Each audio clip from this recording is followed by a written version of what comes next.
Call Gonzalez, my dear friends. Thank you once again for tuning in to Talking Gruff with Dr. G. On tonight's show, we will talk to a man who is a regular guest on this show. He's a pale, white head filled with white wisdom. Ladies and gentlemen, his parents named him Alfred Don Von Itch, but he's famously known as the modern philosopher, Uncle Fred. Thank you.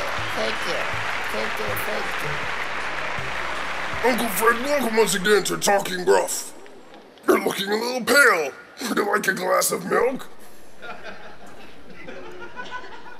So you're here tonight to tell us about your latest book in the Humans and Animals series titled The Moist Mind of a Rubber Duck? Yes, that's right. My latest book has extended the reach of modern philosophy by 4 inches. And how so? Funny you should ask that, Don. It says a lot about your internal complexion. You see, many people have tried to explain the world through ramblings and scribblings of the science community, whereas I've tried to take a different approach and explain the world through knowledge I've gained as an animal preservationist. An animal what-avationist? An animal preservationist. Does one not understand the basics of modern English language? Dr. Bondage, how long have you been an animal preservationist? It's a trivial matter. What is important is that I've been able to understand animals in a whole new way, a way that science could never explain.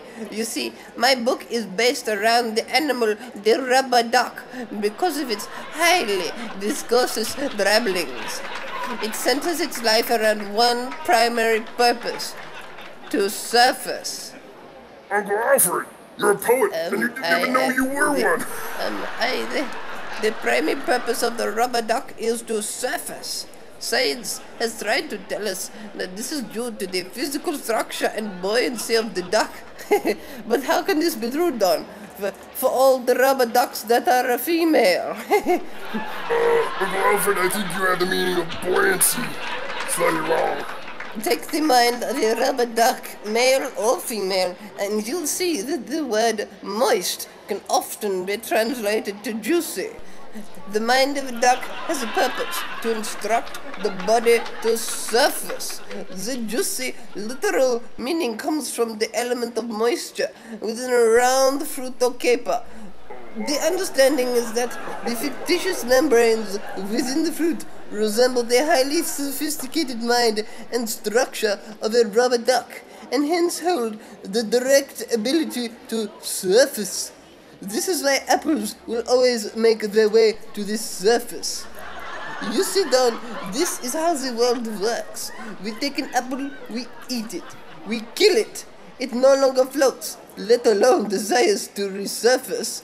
Now listen, I take a rubber duck, swim to the bottom of a liquid-filled cavity, and the duck will attempt to surface, regardless of the number of treats and bitey bits I have placed temptingly around the base of the cavity. I can then assume that based on the previous principles, that all life-bearing forms inherit the ability and natural desire to preserve one's life by surfacing.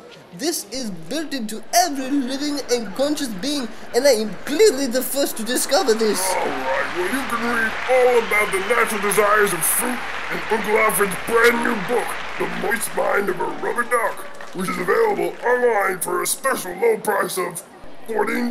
Yes, and I have also included a very special appendix section where I draw parallels between my theory and macroeconomics. Give Uncle Alfred a huge round of applause, ladies and gentlemen, and I will see you next time on Talking Rough with Dr. G. Thank you.